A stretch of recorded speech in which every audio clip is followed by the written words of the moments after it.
going to talk about the trends in global terror, the Islamist terror, and here with us today there are three of the top real experts in Israel and in the world, in fact, that one can actually imagine. And I'm going to invite each of them in turn to come and join us.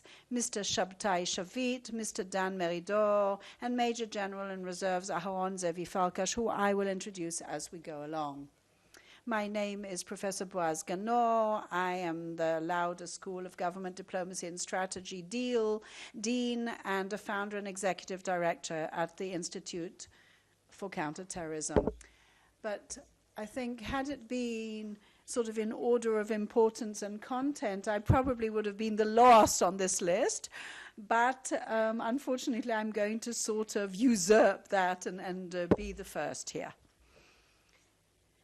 In these 10 minutes that is allocated to each of the speakers, I'm going to talk, when we talk about trends in global terror, the right thing I thought would be to analyze the American policy, the actual counter-terrorism in America, and do a kind of comparison between the previous policy and the possible policy that is perhaps sort of hidden in the future for us.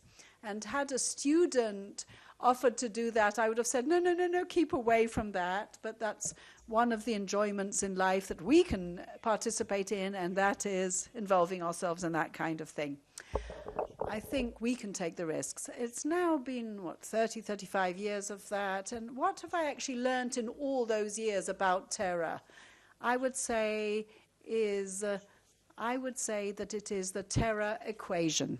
It's a positive sentence. It's a kind of simple mathematical equation with two variables. One of them is the motivation, and the second is the operational capability. In other words, when we have a group of people who have the motivation to carry out terror attacks, and they have the operational capability to implement it and carry it out, then terror attacks can place. That equation, if you look at the multiplier between the two variables, because if one of them is naught, then the other one, it will be naught. The whole thing zeroes itself out. Because if they don't have the capability, but they don't have the motivation, it won't be carried out. And if there's motivation, but there's no actual capability of carrying it out, then there also won't be terror. So in other words, what can we do when you talk about counter-terror? If you want to effectively grapple with terror, you need simultaneously to work with both of these variables, the capability and the motivation at the same time. To my deep chagrin, most of the decision makers that I have met here and in the world usually understand only half of that equation. You can say, yes, they're usually leftists and rightists, because usually the leftists understand the need to deal with the motivation, and the so-called right-wingers understand the need to deal with the capabilities. And this delicate equilibrium or balance between the two, finding a way of dealing with both of these things at the same time is easier said than done, because if you try and deal with the capabilities, how can you actually cope with the motivation? You kill the terrorists if you need to, you catch them, you put them in, you incarcerate them, you boycott, you sanction their money, that you actually destroy their actually welfare. The more you carry on, you actually increase their motivation to carry out acts of attrition. So that is basically what we call the boomerang effect in terror, battling against terror, that is. Now let us see how Obama, and now with his motivation and capabilities, and how Trump is now in his embryonic stage as president, how is he going to dealing with it and how to deal with it. Obama understood the situation. He understood that there's a problem called jihadisti Islam terror. He didn't call it that specifically, but he understood the treatment to deal with the motivation is not actually in the Western world. It's not amongst the Jews, it's not amongst the Christians, it's actually amongst the Muslims themselves. And the good news is that the more than 1.5 billion Muslims in the world, the number of people who really actually bring to bear that terror themselves, are, in fact, a minority. I'm not saying that they're insignificant, but they are definitely a minority. Most of the majority of the Muslim world do not support this. So Obama himself said, I need to find a path, a way of actually activating these people, the moderate Muslims, so that they will take it upon themselves in order to neutralize the motivations. And the next thing I must do is that, God forbid, while I'm doing that, that I wouldn't actually drag them into a situation where they will perhaps join the ranks of those jihadists and Islamists. But I think the way to path to hell is always paved with good intentions. I identified things correctly, and Obama did, definitely, but the way he chose to do it was appeasement. God forbid, not to annoy anyone to such a degree that he bent over doing that, was that a year and a half ago, I was actually invited to an International Counter-Terror Congress at the White House, and the invitation was handed over by John Kerry and Obama himself, very few representatives of the public. More than anything, it was presidents and sort of prime ministers, etc. But they didn't actually even dare write the word on the invitation, counter-terrorism. In other words, that word suddenly had become not politically correct.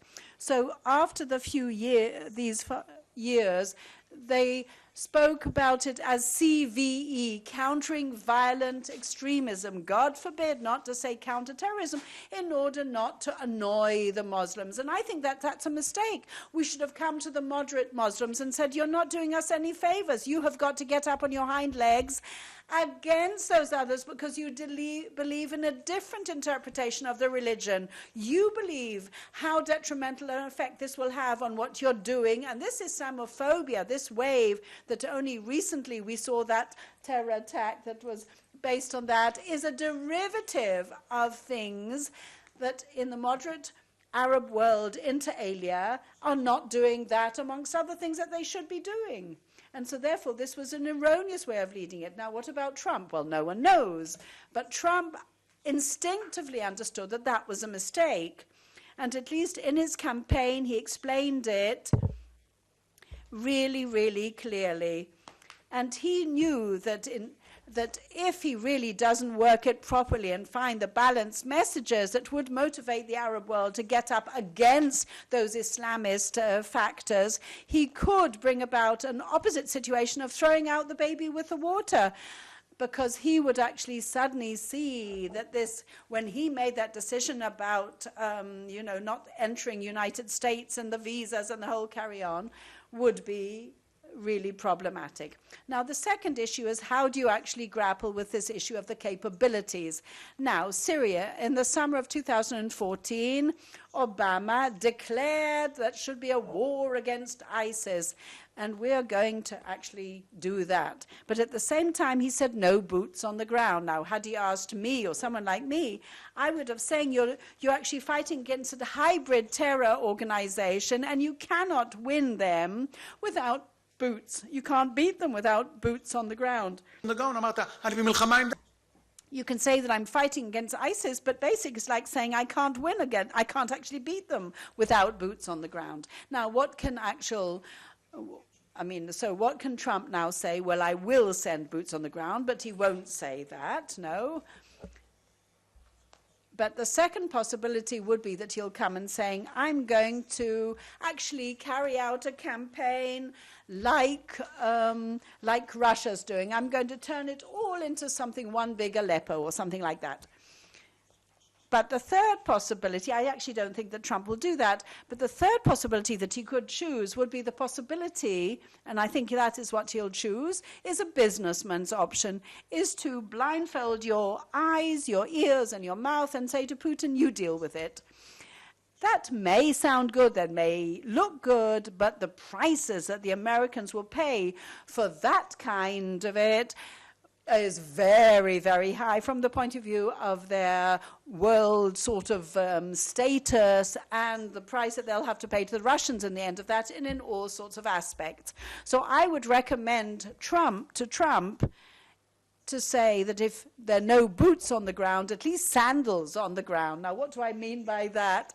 My intention is don't send the American army, don't send divisions, don't send formations, but send all your special forces with special operations. You'll be able to reach first-class results if there's also a good sort of PR campaign, etc., around it, and you'll be able to reach the right kind of outcome. And I sincerely hope that something does come out of that. So thank you very much to one and all. And now I'd like to move over to the next speaker. The next speaker is Mr. Shabtai Shavit, the former head of the Mossad. He served in the Mossad for over 32 years. He was appointed at the head of the Mossad in 89 and 79 till 96, and then he moved over to the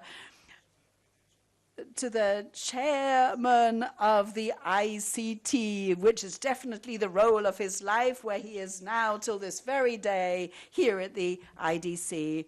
Shabtai is he's a graduate of Harvard and MIT, and he, in the world of military and security, has done so much that I think that only in a few years will we ever really know, even scratching the surface of what he really did.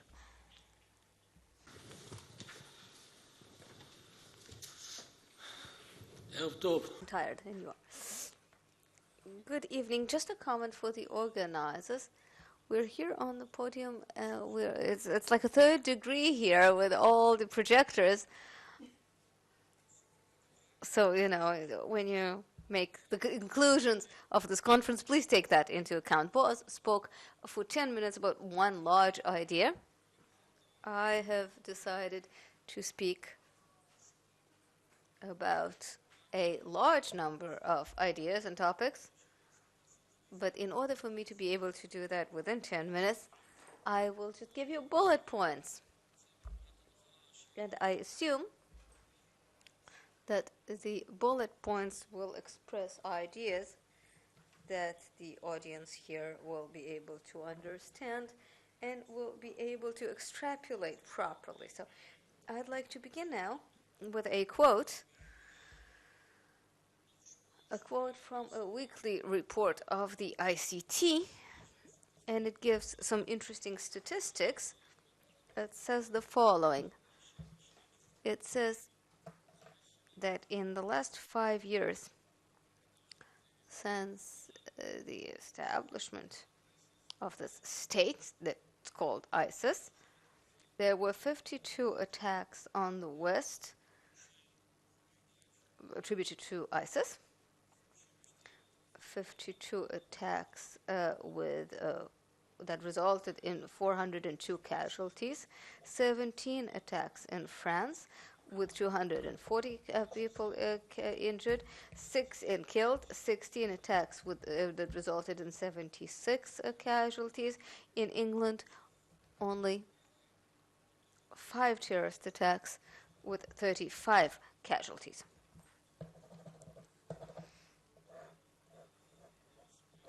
These figures, they're very interesting.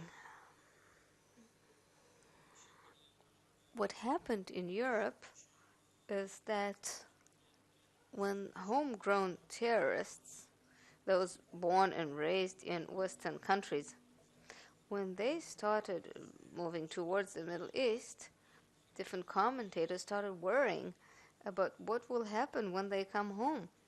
And these concerns were well warranted. The ISIS terrorism in the countries of origin of those perpetrators has become a significant problem. And my projection would be that it is just going to grow and grow. ISIS in the Middle East is currently in withdrawal, in a type of remission. And what we see is another surge of the terrorists moving towards their countries of origin. Another part of them, those characterized more as mercenaries,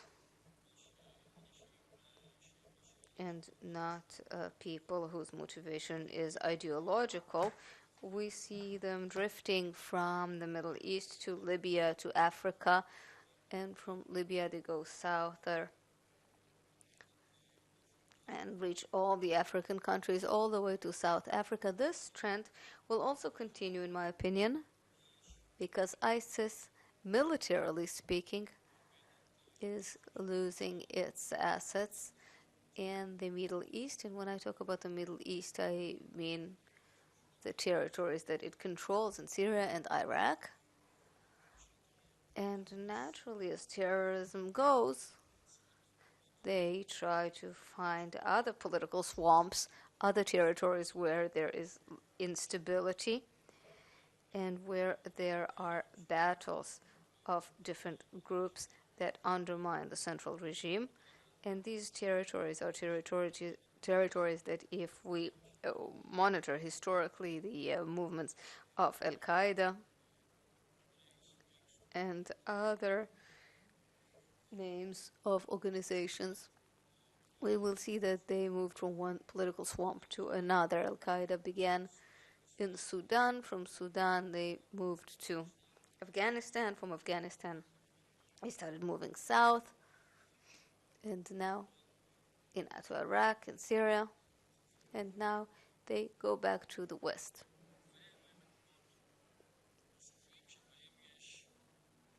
And to other places where there are Muslim groups and populations that are opposing the regime. So just out of a bird's eye view, in Nigeria we have Boko Haram, where they have declared themselves as part of the ISIS state, and they're loyal to ISIS.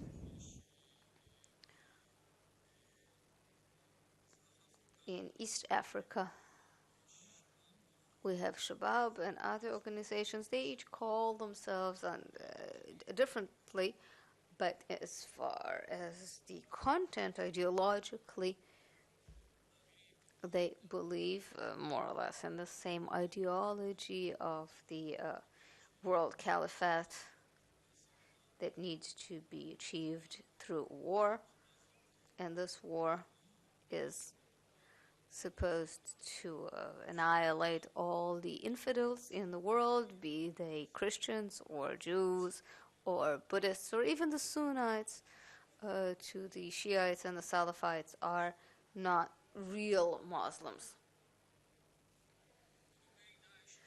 When it comes to ISIS, we must ask ourselves the question whether, if in this stage of remission, they will remain a coherent organization, an organization with administrative systems of reporting and command, acquisitions and recruiting and everything else that they need, or will it become some sort of an idea, a pure idea, purely ideological organization? So all the specialists explain to us that the problem is not the actual substance, physical substance, but the ideology. Beating terrorism will require beating this ideology.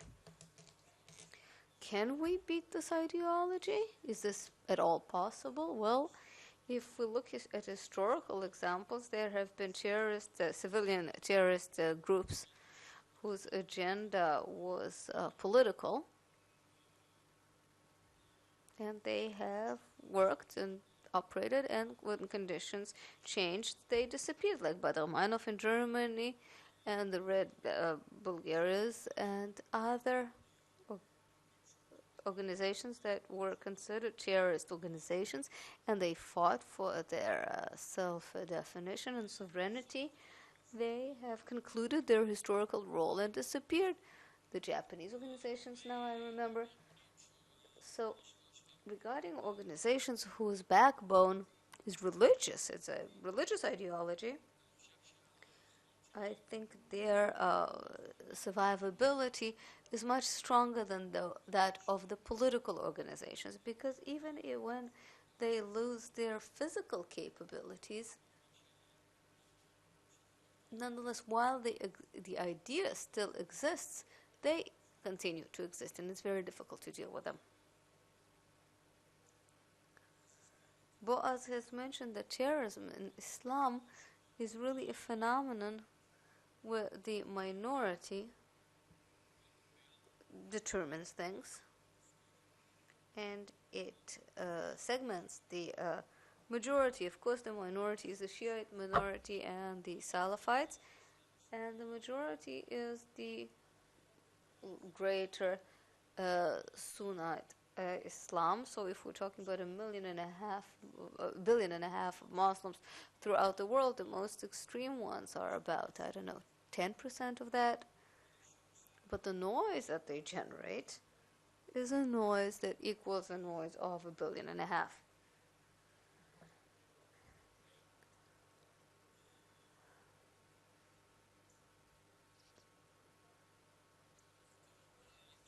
The terror in general, if we look at it as a tool, as a state tool, we now define Iran as a terror state, or Syria as a terror state.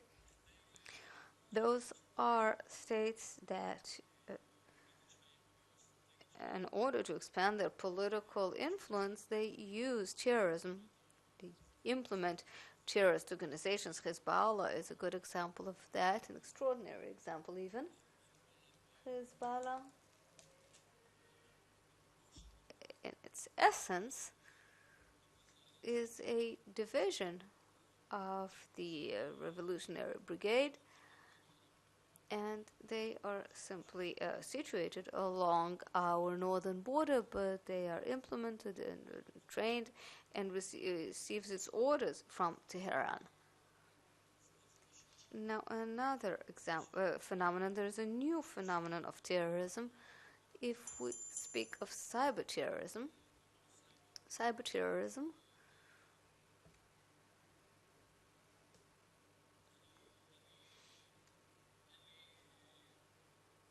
I have no empiric proof, but my gut feeling is that the country that excels in cyber terrorism is Russia at this time. And on this happy note, I shall conclude. Thank you very much.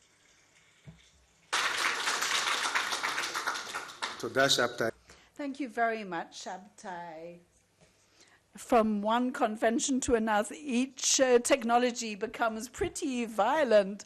The way these bells ring is very violent. Next year, they're probably going to slap our faces. It's really becoming very violent. Well, now, Mr. Dan Meridor does need no introduction, but I am delighted to very briefly go over a couple of highlights. We're talking about the former Deputy Prime Minister and former Minister of Intelligence and Atomic Energy in 2009-2013, a government of one person. He also served as a Minister for Strategic Affairs, a Minister of Justice, Minister of Finance, and the Chairman of External Affairs in the Knesset. And between 2004-2006, he was appointed by the Minister of Defense as the Chairman of the updating of Israel's national security concept. And as he's also part of our family and part of our counseling body of the ICT. Good evening. But I can't, I'm afraid, because of my various limitations, I can't solve the whole issue of terror in 10 minutes. And I know that things that can be tweeted so quickly, but I think the problem is that I don't think that terror can be solved with the help of tweets and Twitters. Anyway. But I'd just like to talk about the changing terror, but in a rather sort of with a wider view. Terror has also existed since Cain killed Abel, and terror against kings throughout the nations and throughout time, since the days of yore. But in the last 20, 30 years, and especially most specifically in the last few years, I think it has become a central issue. And this whole issue in life, I think, of that we find that the world is undergoing such swift, unprecedented, strong changes that change one's culture, one's security, one's economy, one's whole perception of reality. And I think that one of the most problematic things is to take someone like me, who are experts on problems that used to be, and expect us to know how to actually solve the problems, you know. I mean, when I used to know how to move a whole company, an armored tank company, then it is very, very difficult. That I think the result of globalization and really did empower human beings. I think the previous way that human beings behaved, and over the 1,000 years that have been, is that we're usually sort of wars. I mean, even in the time of Genesis, you see how, you know, people in the Second World War, you had these enormous armies, and then in the end, they used to kill the kings. There were battlefields that we used to fight in with cannons and armored tanks. That classic war, in most of the scenarios, have basically exhausted itself. The armies are still preparing themselves for that kind of situation. You can see that in United States, which is the superpower in the universe, and under a Republican strong regime, it went out and fought two very, very difficult wars, Iraq and Afghanistan, and they were amazed by the technology with that kind of force multipliers, but unfortunately even that didn't bring about a victory. Did United States win in Iraq? I mean, what really did sort of happen? I mean, when we look at all this, I think we fight for our homeland, but the United States have a tradition of fighting all over the world. If we talk about First, Second World War, Korea, Vietnam, everywhere, and all the problems. And I think if we're talking about the rivals and the enemies, and in Germany, I think that kind of situation will not happen again when you see them on sort of in the pits, defeated totally like it was at the end of the Second World War. But now there is a need to move over to something different, because no longer the borders, do they stop with missiles, with rockets, with tunnels? Do they stop the enemy? They do not stop the actual transfer of ideology and ideas and information. And suddenly there's an enormous community that sees everything, all the social networks, all the same television pictures. So in this kind of world, you can see that the capability of the individual is that each and every one of us, the individual, by just clicking correctly on the Google, he doesn't actually have to be in Harvard or at the Sorbonne, but rather in a little isolated island in Indonesia. And it is really, the information is in the hands of human beings. Apple is not a government, Microsoft is not a government, and Al-Qaeda, for example, that and the finances aren't even in the hands of governments, but rather tycoons can actually change a whole country's economy. And I mean, there are people who believe in human beings, but if in the olden era people needed a great deal of money to cause damage to other people, that has changed as well.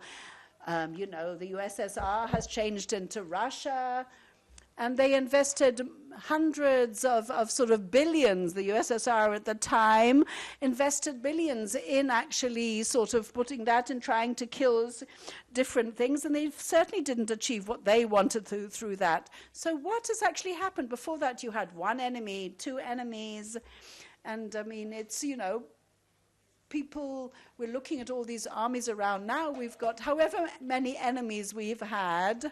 But when we investigated what happened with Al-Qaeda, you know, it was very, very difficult to really analyze everything.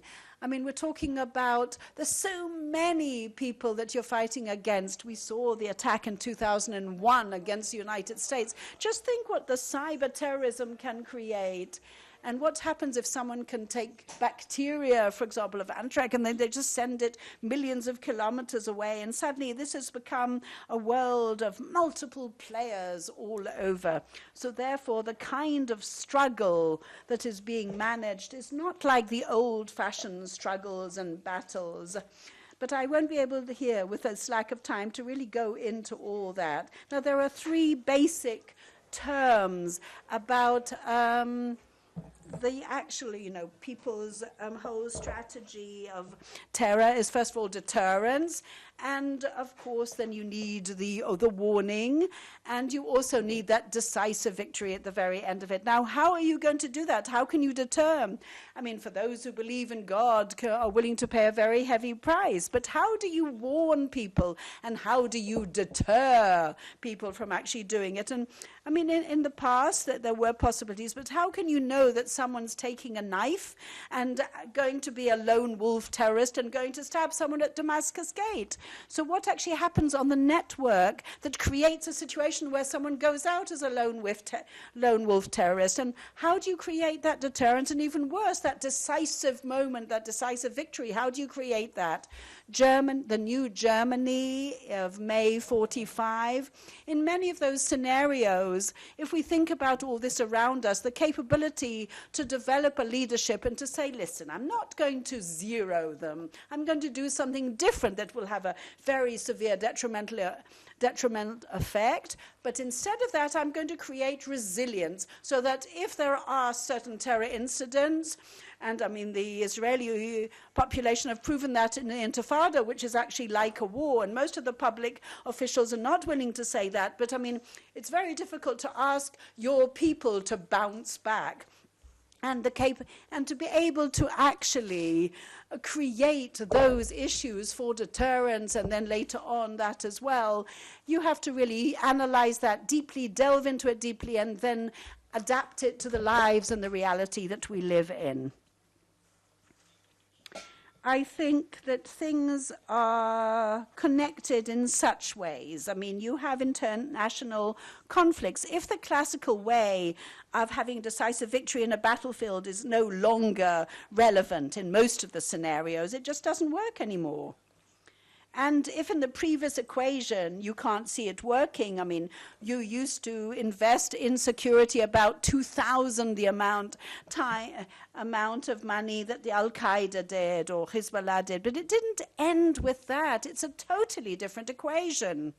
So in that kind of era wherein you have such changes, you need to build and structure your capabilities in such a way that it is adapted to the technology and rethink what can be done.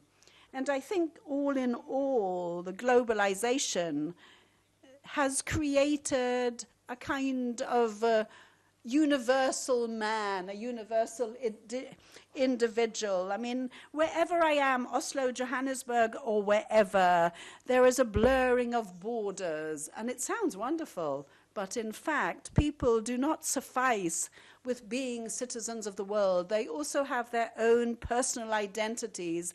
And in the development of these identities, this universal citizen has made them go back and adhere more strongly to their individual identities. And if you look amongst the Shiites, the Sunnis, the evangelists, and the others where there are Houthis, then you also see that even some of the Jewish public as well, it's as if they're going back and sort of strengthening their religiosity and their religions. And you see this nationalization that the world has sort of really evaded for so many years. They wanted to escape that, and they wanted less of that nationalistic feeling. But you see now a return of all these forces back to that defining group.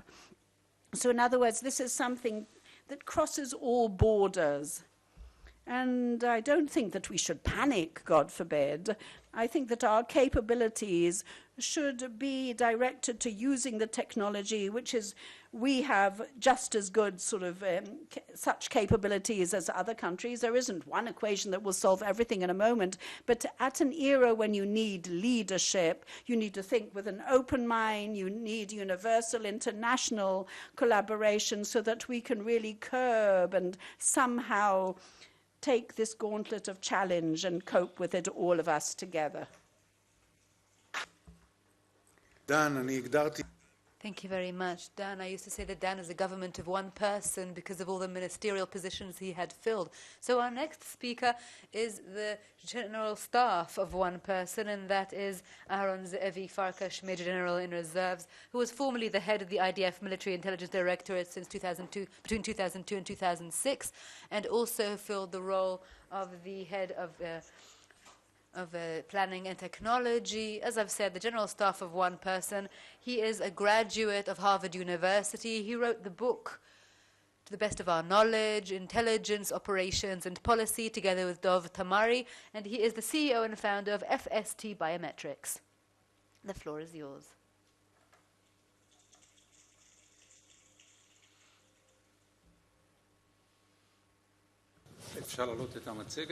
Can we please see the slides? אני חושב שזה נדיר. I think it is rare for me to have slides.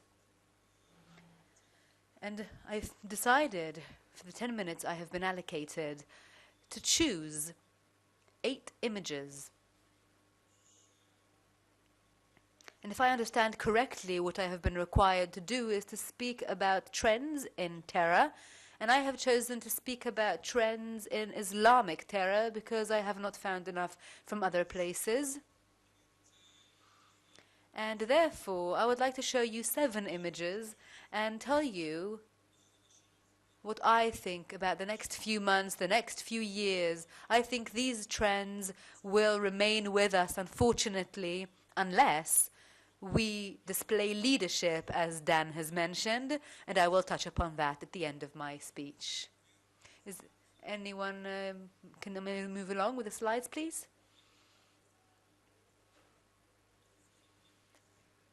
Oh, it's right here, okay. Okay, that's it. A football match, soccer match, between Saudi Arabia and Australia. Australia and Saudi Arabia. And then my first message, this first image, is me trying to say this is the spirit of jihad. The spirit of jihad will remain with us if ISIS collapses or does not collapse. And what Shabtai said is true, that when we speak of numbers, it's not big numbers, 5%, and I can say it can be 100 million people, and the figures don't really make a difference when we talk about stabbing, terrorism, and that kind of terrorism.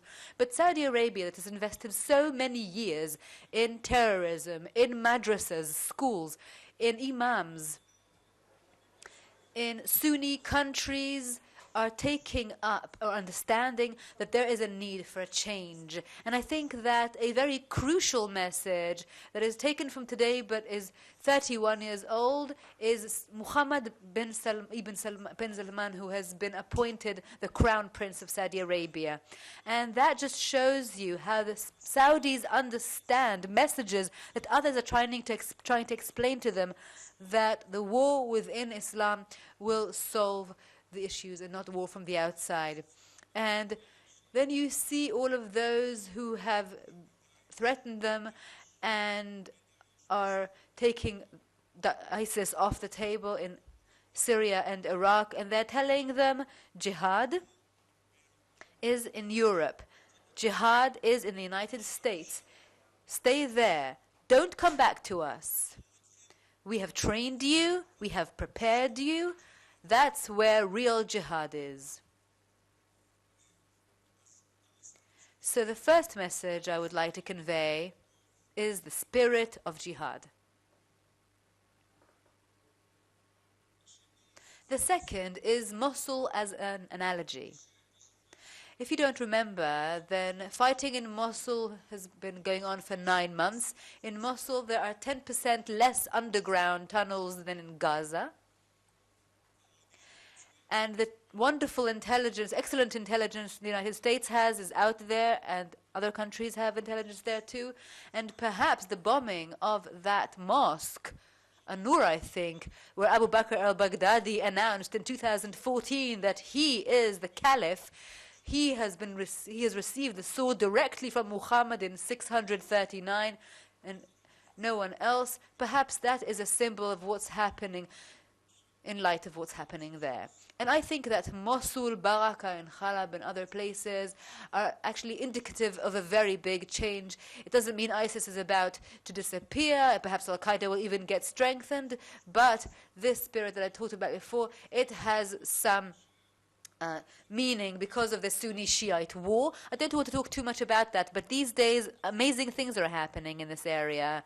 If I were to look at what is happening in Syria, the first missiles launched since the Iran-Iraq war, which in an area that is under Shiite control, in Zulfikar. Zulfikar is Muhammad's sword that was given to Ali, the first holy Shiite Imam. And if you look at the huge battle between Sunna and Shia, that in the images themselves there is a huge weight to capturing the spirit of the people. Ali, who is the last prophet, and not Abu Bakr.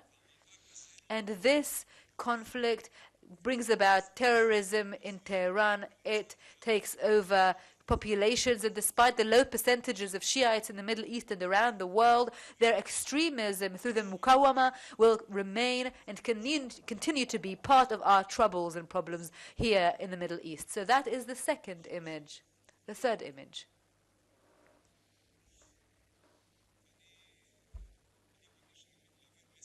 I would like to convey one message about what is happening in Syria. And I will be very cautious, because I fear and I'm wary of making a mistake. And if there's something I've learned during my long service, is that this demon comes out even when you want to say things right. So some people don't have a problem with that officialness. So I want to be very cautious. The Iranian battle and struggle on the Syrian turf means that they are trying to actually take over Syria, take control of Syria, to rid Syria of the majority of Sunnis, which is about 75%. And I want to give you Tanaf as an example. It is on the borderline between Jordan, Iraq, and Syria, where the IRGC, with boots on the ground, on Syrian ground, are fighting to take this area over in order to create ground, a territorial continuity between Tehran and Beirut. And therefore, the responses here are very harsh. On the other side, Hezbollah is attempting yet again to take over the northeastern part of the Golan Heights, because they want control of what is happening there and what's happening in Syria. And what we are witnessing in Syria is the IRGC from Iran that are involved in there, remnants of the Syrian army aided by the Russians that are wreaking havoc in Syrian population. And they are all, by the way, fighting ISIS. I haven't found anyone who doesn't fight ISIS or Al-Qaeda in Syria, but they are killing. The images that you see in Aleppo and that you see in Baraka and that you see in Mosul, I must tell you, it's very hard. Only for those who have undergone Second World War and saw these images can come and say it's similar to what happened there, and I wasn't there. The matter of launching missiles has a very strategic aspect. I don't want to analyze that, but I do want to leave these very, very impacting images, but deepening the control, the hold of Hezbollah that has lost over 2,000 of its warriors, more than 7,000 casualties, and has acquired operative experience, as you've said, and that cannot just go unsaid. And I want to touch upon one final point with a final image, because I think there is a great significance to these things. By the way, the launch in Dir Azul, as well as the war in Tanaf and in many other areas, is carried out by the Revolutionary Guard, the IRGC, which are connected to the leader and not by the Iranian military. And here I would like to talk about another image, 2 years to the signing of the agreement of the 7 countries with Iran, the JPCOA. And it has indeed decreased the threat of Iran as a nuclear superpower, but it is already impacting the self-confidence and the chutzpah of Iran in their willingness to actually take on the United States on the border in Tanaf and in other places. The war there is the territory versus the United States, who is unwilling that in those areas there will be any aerial activity or any activity by the IRGC, the Revolutionary Guard, or anyone else from Iran. And this agreement has strategic significance. I don't believe that the Iranians would want to violate it. Would I say that they're not going to violate? They may violate, but that's just in the small nitty-gritty over which no one will dare cancel the agreement. But after this agreement, after the 10 years or 15 years are over, their capabilities, Iran's capability of turning their nuclear ability that is peaceful to military nuclear capabilities is something that we cannot for a moment forget. It is a super trend in terror that we must remember. Just very briefly, I'll take 2 more minutes of your time, please. I am defeating technology. I'm arguing with technology because we talk so much about the Israeli-Arab conflict, and I would like to tell you that there are things here that can light this place up, that will heat this place up, and that is the conflict between Fatah and Hamas. Remember that, the Kaharaba crisis. This is an image that is very, very meaningful. The United States talk about 2 dates, 9/11 and 11/9. The day that the new president was elected versus 9/11, which we all know. And this is leading us and leading America very significantly at this time. And 2 final points that have to do with the people of Israel, the Jewish people, and the state of Israel. Now the right is more extreme towards the right and the left is more extreme toward the left. If anyone from the left, Alan Dershowitz, were to say that he supports the state of Israel, then he will be blamed and accused of being an occupier. And of course, the same is true for the right. And I really liked this saying that the water stood on each side of them like 2 walls. And the final image, look very carefully. Look, there are goats on this tree. It's unbelievable. There are goats on the tree. This is not Photoshop. They are in Morocco. And these goats on the tree understood that if they don't climb up the tree, it's the only place where there are leaves, green leaves for them to eat. And otherwise, if they don't do that, they will die. And I want to finish with a message that is a great concern to me. Does the leadership understand the danger on left and right? And I want to end with a Jewish point. Does the Jewish leadership understand the danger from left and right? Does it understand that going ahead means taking initiative, taking risk, falling off of the tree, but ultimately reaching the leaves? Thank you very much.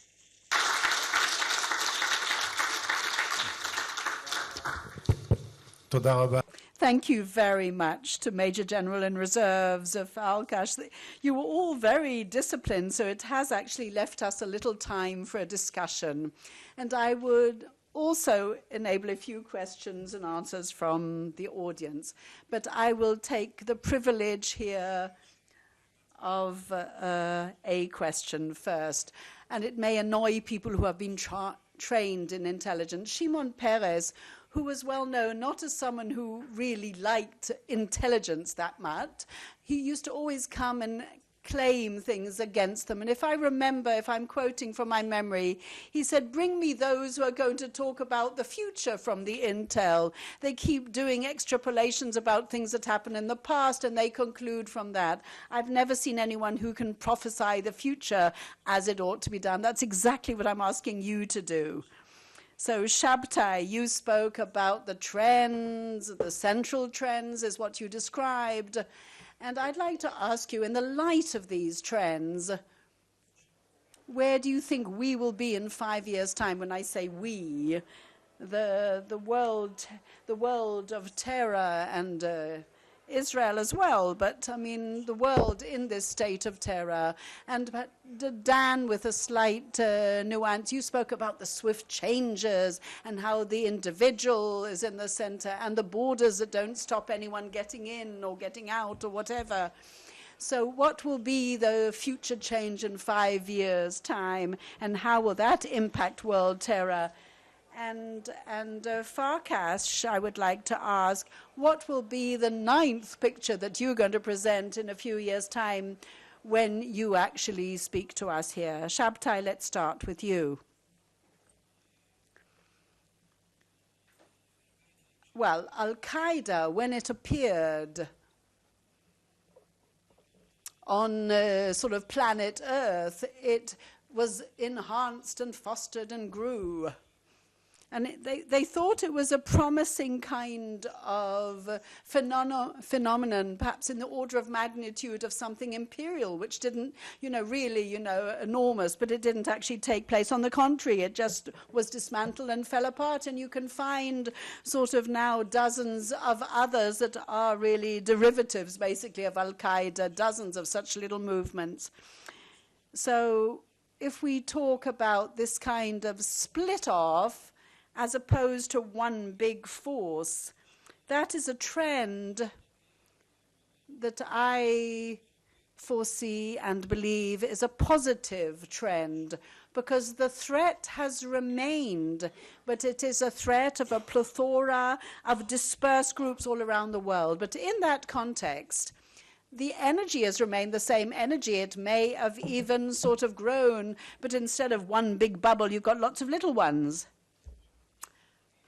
Well, people say that it is better to be in a society where everyone is fighting the phenomenon, each in their backyard, rather than all of them being in one spot with the entire onus of that grappling and battle being sort of on only your shoulders.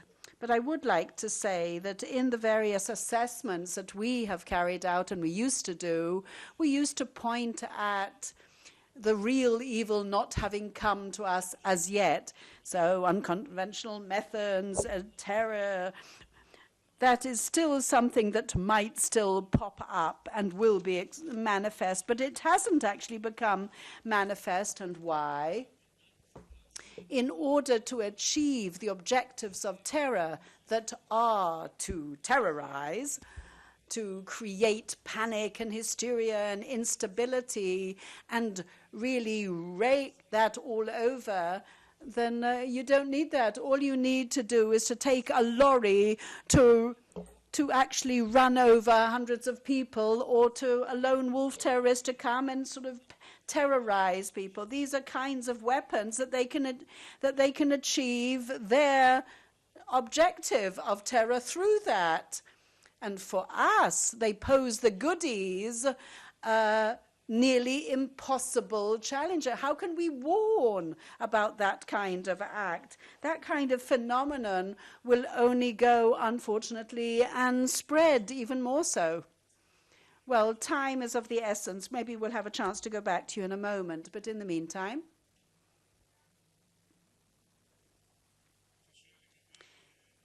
and allow me just to say about the future, I'll say 3 things. First of all, within the countries, between the countries, and the third is vis-a-vis leadership.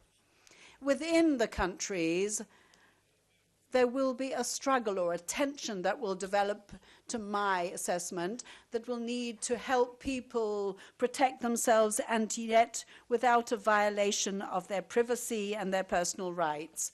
I think that one of the possible victories for the terrorists would that they would turn us into a country that we won't be able to grapple with it without violating our democracy and sort of shattering it to somewhat. I mean, on one hand, if you look at Facebook and everything, you always have these questions in mind. So this tension between perhaps keeping this free, democratic Western world and its values, and on the other hand, the need to protect us, is something that will happen.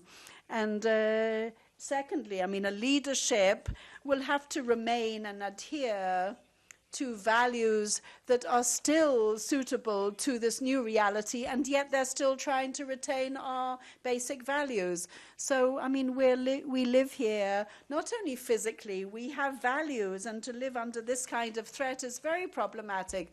And the next point is the interstate kind of ties.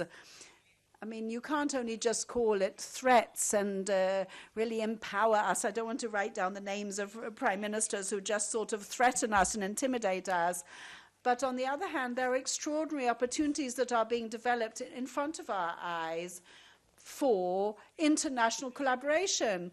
Arab countries beyond just Egypt and Jordan and some of the less sort of well-known ones to the public, that is, not only because they love Zion and because of the justification of the Zionist path, but because they understand that there are no borders to terror, and without collaboration and cooperation, you won't be able to battle against terror.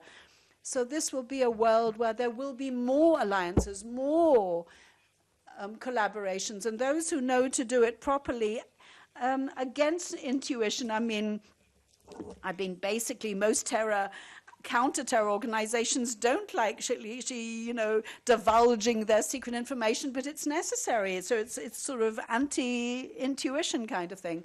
Now, the third issue, if we're thinking about pessimistic, the difference between the past and the future is the past, you can argue about what happened. The future, we don't quite know what's going to happen.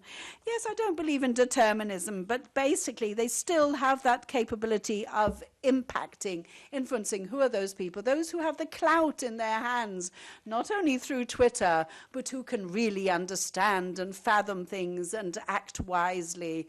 So I think that we do need that kind of leadership who will be open and will have the right values and will be able to really be courageous enough not to totally destroy our values, but will with them move forward.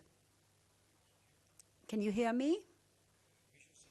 Someone told me that when President Bush visited Moscow, they took him to the zoo in Moscow.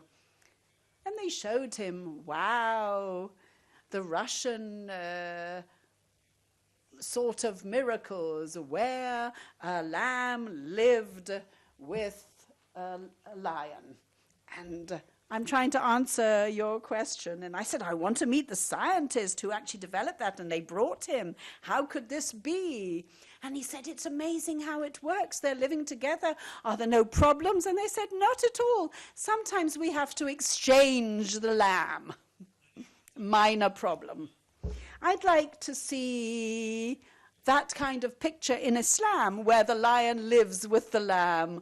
That's wishful thinking, that's what I would say. I mean, it doesn't even seem feasible. But there are lots of things I said a few years ago that couldn't possibly take place, and yet there they are. But if I could see that picture in the Islam of the lamb and the lion together, that. And secondly, a democratic, Jewish and democratic paragon state, where we will continue leading in water, startups, economy, army, intelligence, etc. That I would love to see in 5 years' time.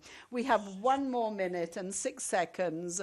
I will not be tempted to open this up for Q&A, but instead I would just like to thank my partners here on the stage. I think it was a very interesting analysis of the past, and really a first-class evaluation about what is in the future for us. And I think we concluded with the lion or the wolf living with the lamb.